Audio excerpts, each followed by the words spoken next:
On Tartan Tales, we acknowledge the Kaurna people as the traditional custodians of the Adelaide Plains and the Mount Lofty Ranges where Seymour College stands today.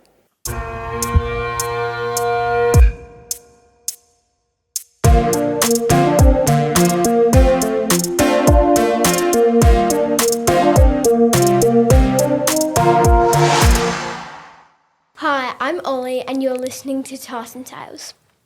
Today we're exploring the exciting world of journalism, news and media with a very special guest, Alice Monfries. Alice is a Seymour old Collegian, a journalist and reporter with Channel 9, from breaking news to live television and everything in between. She's built an impressive career telling stories that inform and connect communities.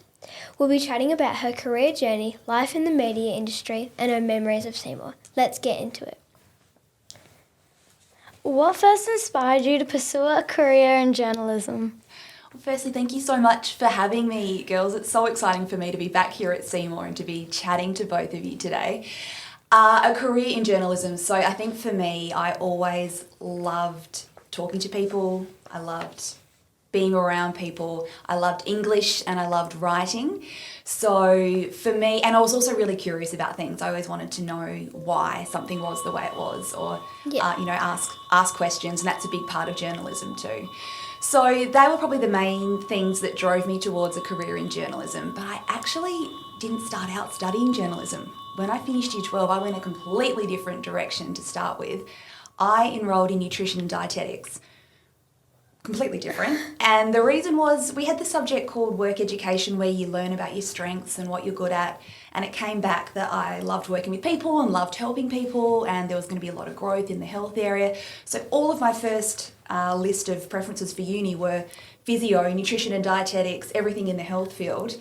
And at the time, to get into nutrition and dietetics, I had a really high TER of 99. And I thought, well, I'm not even going to get into that, so I'll just put that down as my number one and see what happens. Then when it all came back and I got into it and you couldn't defer it, I sort of suddenly found myself doing it. And I was sitting in these 3-hour chemistry pracs at uni, which was just not me and not who I am. So for the first time really ever, I had to be really, really brave and listen to my gut and go, oh, I'm on a path I don't want to be on here. I don't think this is where I want to go. And I pulled out of uni, took some time off for the rest of the year and worked in a cafe, actually, a couple of cafes. Came back here and coached netball at Seymour and spoke to a heap of people about what they did and why they loved it, including a girl I grew up with down in Naracoorte called Lucy Hood, who's now a politician, but she was working in journalism at the time, and really put some thought into it and thought, yeah, this is me. I love people. I love asking questions, finding out more. I love writing. And from the first uni lecture I went to on journalism, I've just been obsessed ever since. Yeah. Okay, so after school and university, what steps did you take to break into the media industry? Covered a couple of those there, didn't I? So I went on a completely different course, and then once I decided that it was journalism that I wanted to do, I enrolled in that, and I studied journalism at the University of South Australia. And while I was there, anything and everything I could put my hand up for, I did. So I worked on the uni newspaper, I worked on the uni radio station. They had like a news bulletin we could do in the mornings, and also like a current affairs program called The Wire.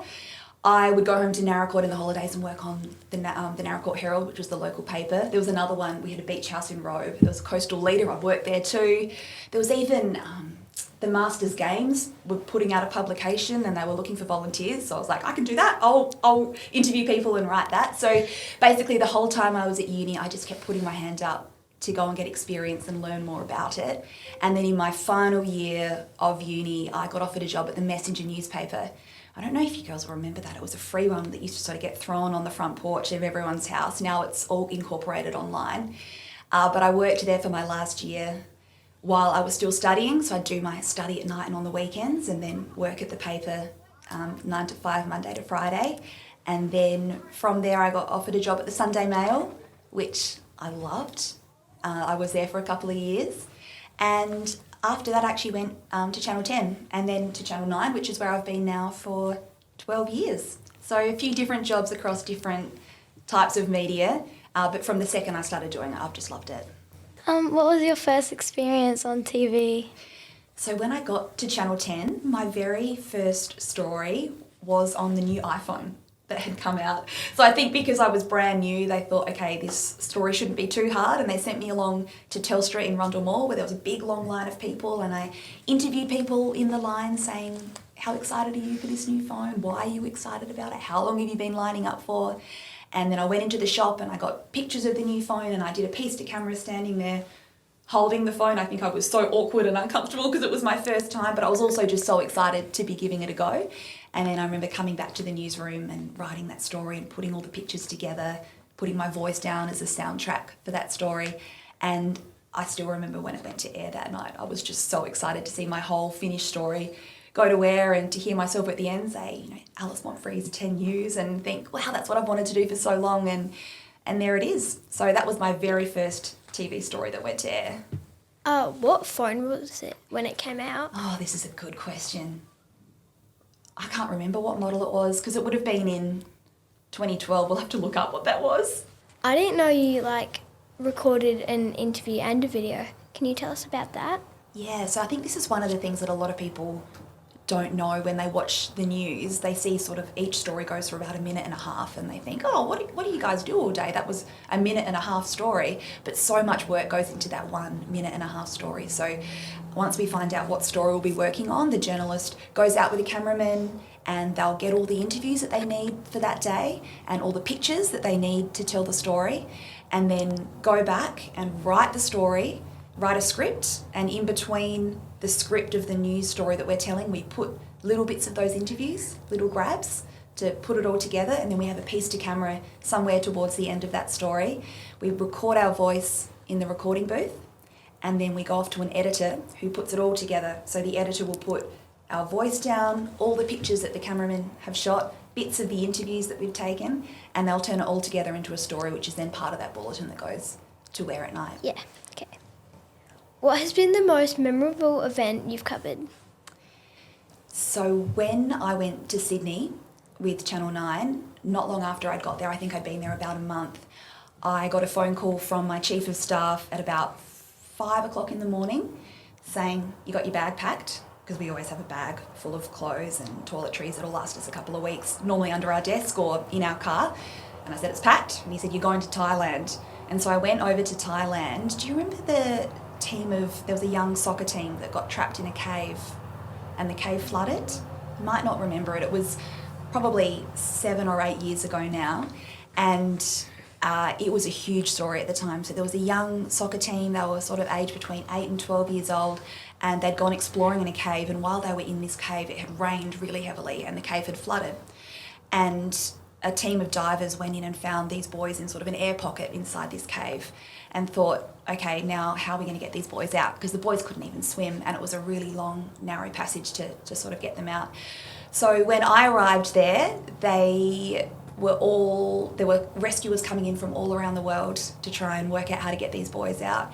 We were standing in, I'm not exaggerating, knee-deep mud in the jungle in Thailand. I had gumboots on and mosquito repellent everywhere.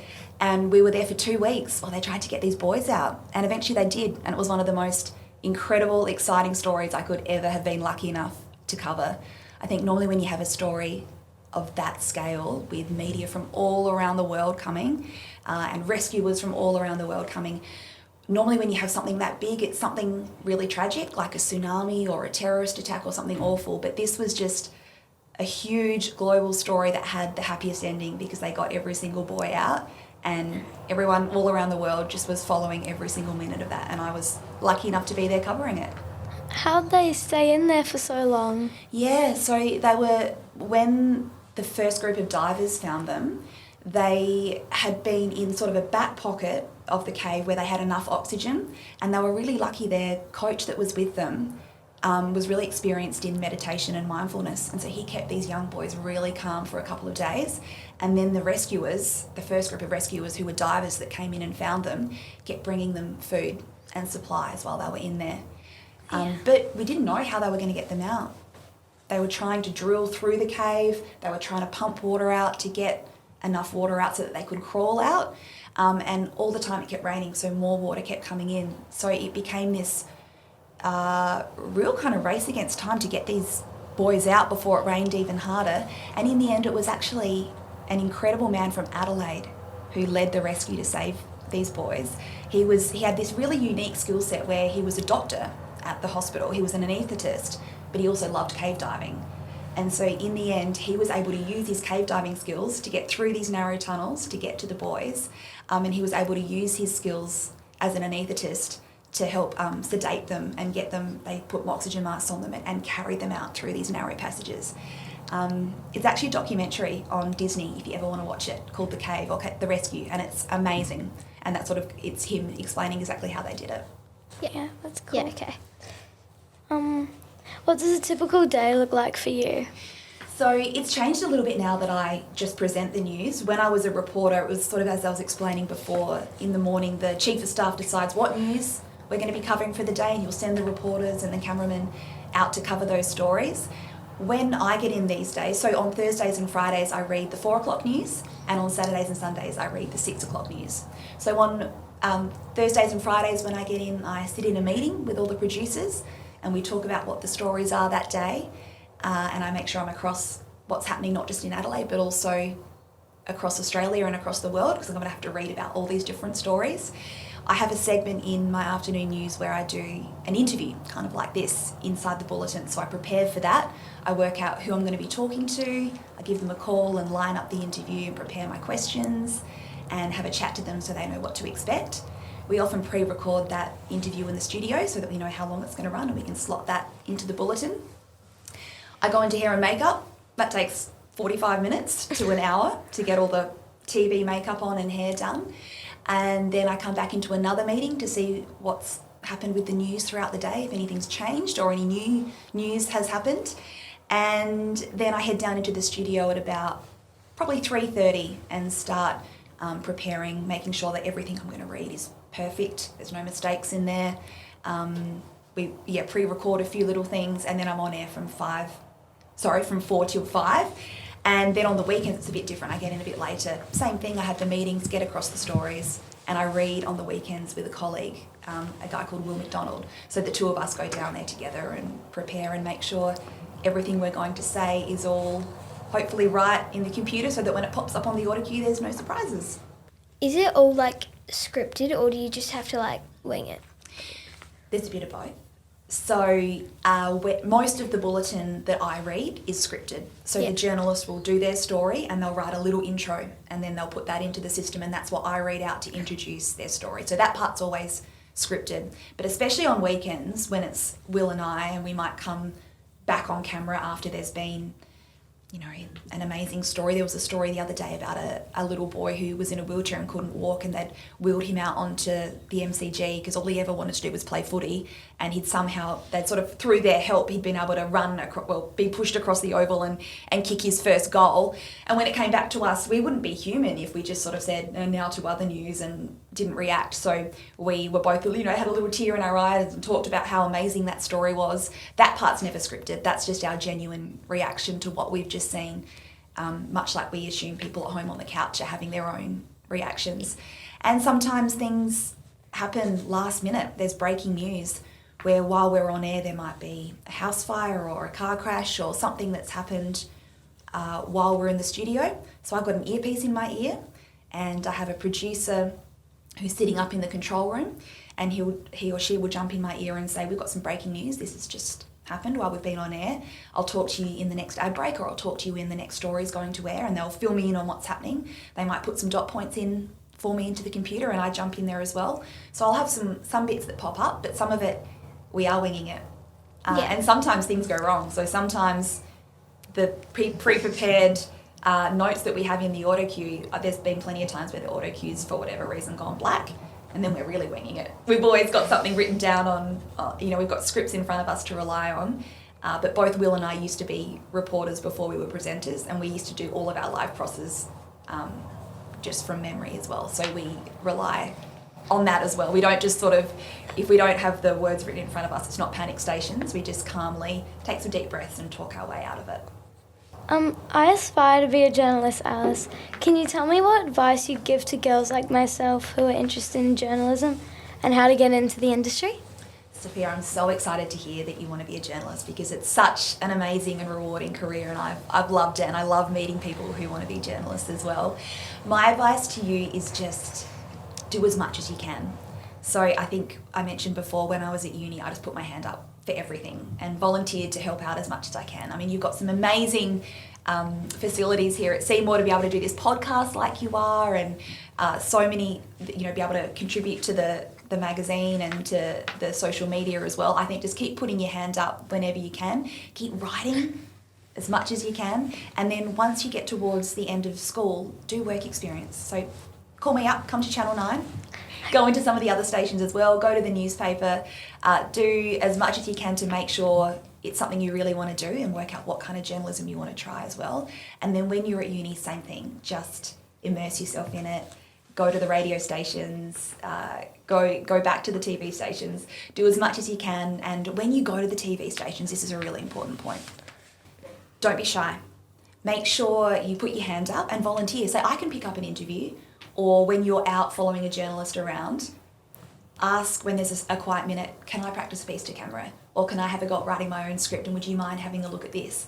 And then don't leave that newsroom without asking the news director for 5 minutes, and sit down with them, show them that finished story, show them what you can do, and tell them you want to stay in touch for when a job comes up. Yeah. And then follow up.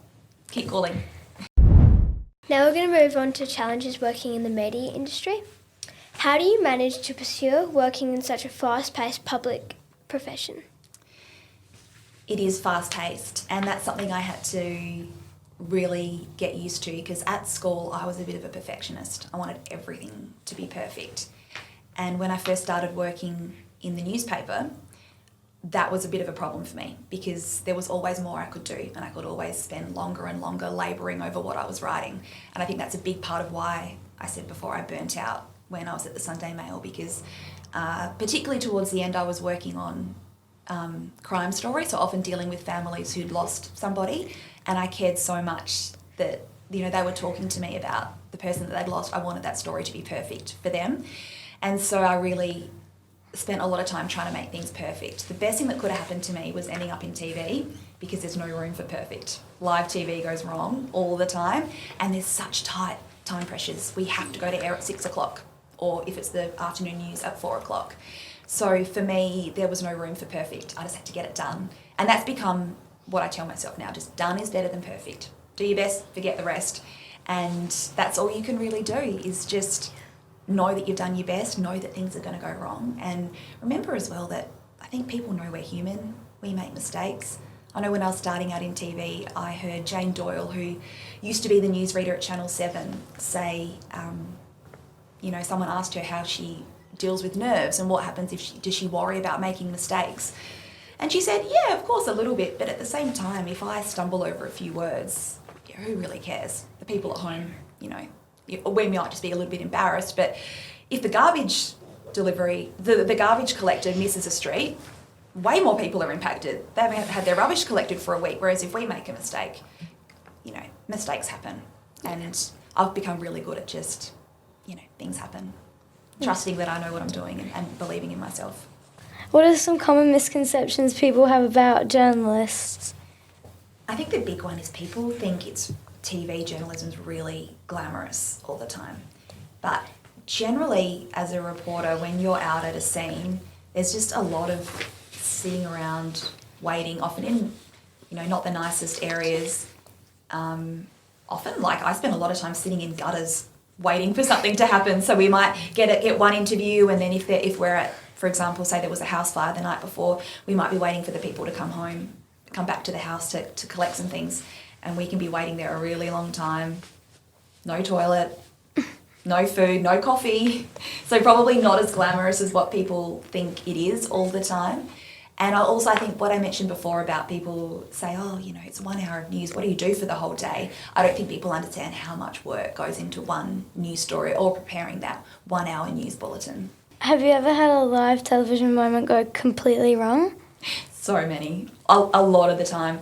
As I said, now that I'm in the studio, sometimes it's things like the auto cue will drop out and we don't have the words, or sometimes I'll throw to a story and the story doesn't roll. Sometimes we've been throwing to, there's someone doing a live cross and their links dropped out. And so it's just come straight back to me, and I've got to try and pick up from what they were saying and move on to something else. And when I was a reporter out in the field doing live crosses, things used to go wrong all the time. Sometimes it was my fault. I've tripped over my words. I've forgotten completely what I was saying. That was horrible. That's happened more than once. Other times things have happened, like my earpiece has stopped working, and so they've thrown to me and I'm on air and I don't know. One time I picked up my phone and started walking off while I was on air. So things like this have definitely happened. It's all part of live TV, and I think people watching at home most of the time understand it's live and that this can happen. And whenever it happens now, I always apologise for it. If I'm in the studio, oh, I think we've lost that person there, or well, that appears to be the wrong vision that we're seeing, we'll move on and just move on. Yeah. In an age of social media and instant news, what skills do you think are most important for journalists today? I think the more instant news there is and social media type news, I think for traditional journalism and journalists, it's becoming more and more important than ever, that idea of credibility and integrity and doing your research and following up and fact checking and making sure that the story that goes to air is 100% correct, that you're telling both sides of the story, you're giving both sides a chance to give their viewpoint, and just, I think that empathy as well, knowing that you're dealing with real people in the way that you're telling the news as well, and that there's impacts from the way that you report. Yeah. And in, like, say you're live and you only got a little bit of the information, do you ever kind of just, like, wing it a little bit if you didn't get all of the information? Yeah, and that's a skill in itself. So there's been times when, say, for example, I've just turned up. This happened, I remember, in Sydney. I've just arrived at a crime scene. We don't know exactly what's happened. There's some police tape up. We've heard that someone's been injured. We don't know if they're still alive. And I'm honest about what I do and don't know. I don't pretend to know something that I don't. I definitely don't make anything up. And I say, we've just arrived here at the scene. This is what we do know. This is what we still don't know. What I can tell you is what I can see. I can see people over here who are gathering and some are very upset. I can see maybe 4 or 5 police cars. I can see major crime police. That's another level of detective, so that means it's very serious. We've seen ambulances coming and going.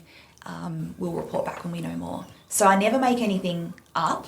Yeah. And I never wing it in terms of just kind of guessing what might be happening. Yeah. I'm always really clear on what I do or don't know, but sometimes I've had to fill 2 minutes on air not knowing a lot, and that's a skill in itself, just talking confidently about what you do know and what you can see. Yeah, okay. Is it hard being a female in the media industry? I have never really found that I've had any extra prejudice than my male colleagues, or I've always been given the same opportunities as them. I've had a great experience with that. I do find we are, as women, judged more harshly on how we look and what we wear. The boys just wear the same suit. Yeah. Change their tie up. And we've got to, someone will say, you've worn that colour 3 times, or her hair's too long. It's not, people often will weigh in on appearance.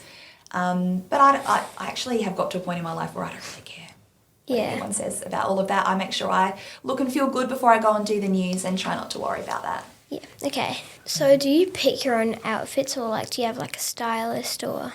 We have a stylist. We have a whole head of wardrobe, a whole department that does all of that across the country, but also in Adelaide. And so they will send through options of different coloured jackets. I have a wardrobe at work that looks like the rainbow. I have every single colour of jackets and dresses and beautiful clothes all hanging there. None of them belong to me. They all belong to Channel 9, but I'm lucky enough to be able to wear them. And we have a head of wardrobe who decides what we'll wear based on making sure that nothing clashes, so it matches with the boys' tie and the weather girl in the studio. And she keeps track of what I've worn so I don't wear the same thing too many nights in a row. And back to the other question, how many girls are in your team? Are there many? Or? Yeah. We have a pretty even split at Channel 9 Adelaide, and it's really interesting. We've had some big changes in my newsroom in the past few months.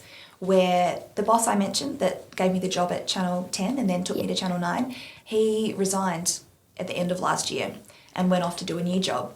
And the man below him, the deputy news director, he also resigned to go do a different job. So I now have 2 female bosses. So the new news director is an incredible woman who used to live in Adelaide, went to Sydney and has come back to take over. Her name's Margie. And another woman called Di works underneath her. So we're like kind of girls ruling the world at 9 Adelaide at the moment. We've got, and you know, the head of technology is also female. So we've got a really good representation and we've got a pretty big team. So yeah, we have lots of women working in our newsroom. As an old collegian, what are some of your favourite memories from your time at Seymour? Oh my gosh, I have the best memories from my time at Seymour. So I came here as a boarder in Year 9 and I just couldn't believe my luck that I got to basically just live with my best friends. It was just, I just loved every bit about the experience. I also had some really good day girl friends. My best friend lived across the road here and so I was lucky enough that I would just sign out to live with her family on weekends. So that basically became my second family.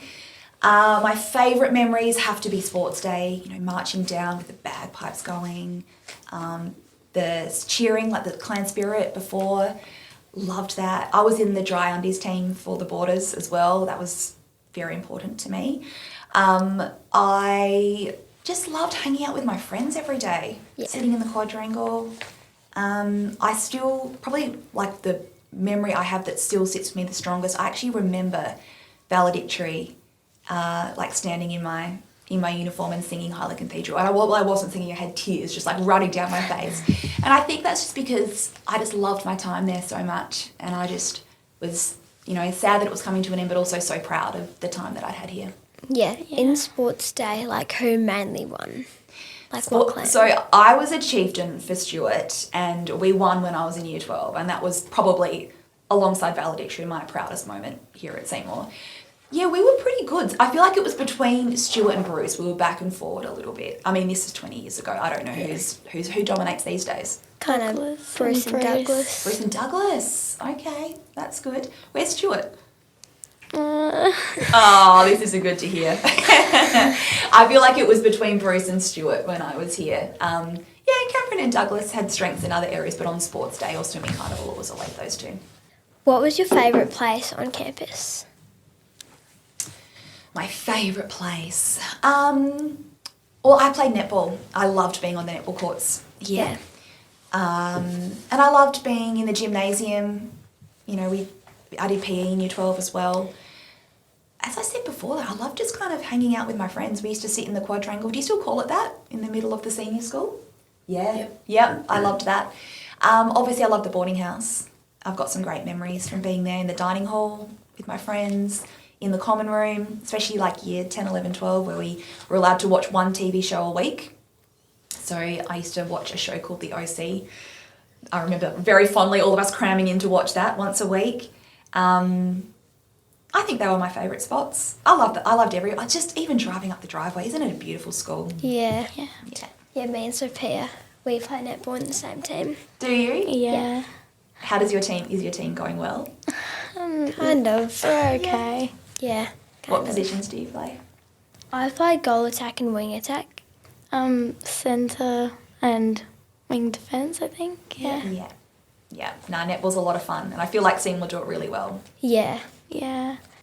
Were there any opportunities at Seymour that helped you build your confidence or communication skills? Yeah, I think being a clan chieftain definitely helped with that. Because, you know, you host the clan assembly, so you're getting up in front of the whole school and talking, and sort of the rallying your whole clan on sports day and swimming carnival and before clan choral and things like that. But I think I also used to, like I said before, just put my hand up for lots of opportunities whenever there was one to represent the school or to speak somewhere. That's kind of always been my thing. I always sort of try and say to myself, even if you're scared, just do it. So feel the fear and do it anyway. Or my other one is say yes and figure out the rest later. So I think I often just would put my hands up even if I was a bit nervous, and that all of those opportunities, and every time, even though I was nervous, I had to publicly speak or do something like that. All of those opportunities, I think, helped me build confidence. Back in the clan choral thing, do you remember your Year 12 clan choral song? Yes, I do. I remember it so clearly.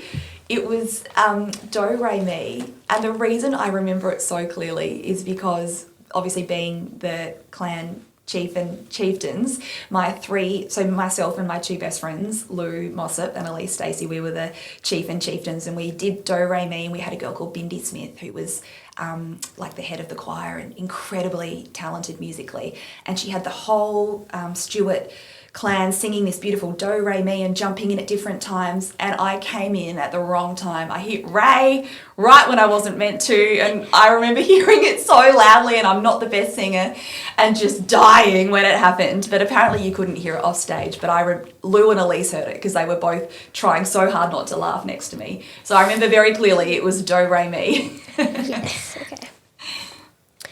What would Year 12 Alice be most surprised to learn about your life today? I think she'd be pretty proud. I think she'd be pretty happy that I think Year 12 Alice would be surprised I ended up in journalism because she thought I was going to go off and do nutrition and dietetics and health promotion.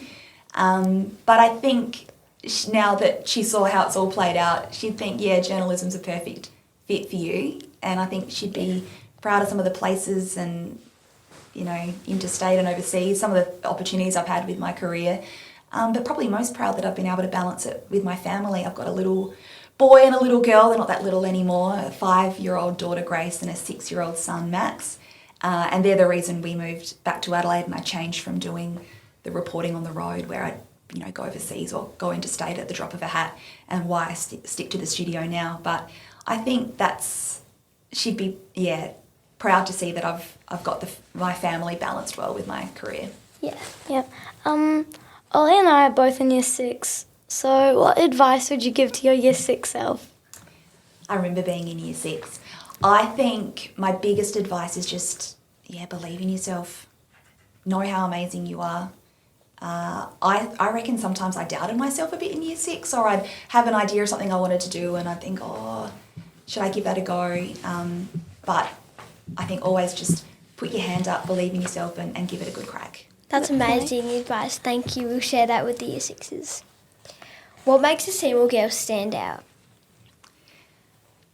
In my experience, I think Seymour girls stand really tall and they are proud of their school and of themselves.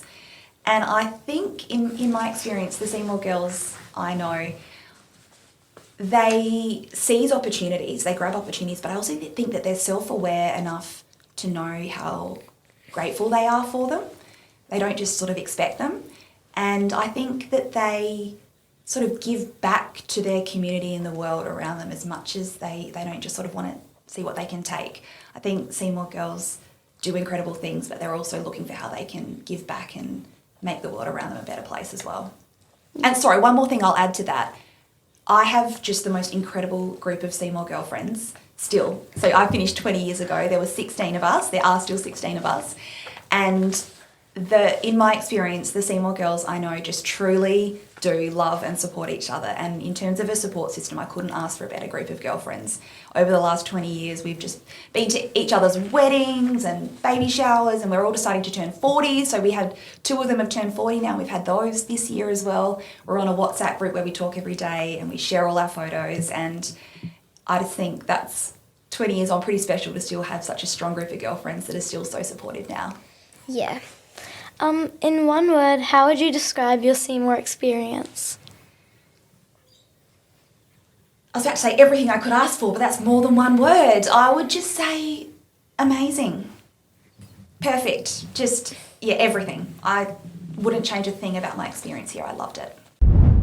We'll now move on to our next segment called Tartan Threads. These are quick rapid-fire Q&A questions, so please say the first thing that pops into your mind. Let's get into it. What was your dream job when you were at Seymour? I was confused about exactly what I wanted to do, but I did want to be a writer at some point. Yeah, okay. What's the first app you check in the morning? Oh, my email. Boring. Do you have any pets? If so, what would their name? And did you have any childhood pets? I have a cat called Lucy, and as a child I had a cat also. She was just called Puss.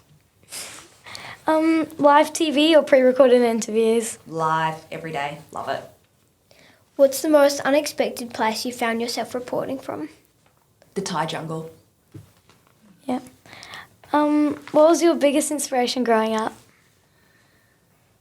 My family, my dad. Yeah, my dad and his way with people, and he, the way he treats people around him. Yeah. What school subject unexpectedly helped you the most in your career today? Definitely English.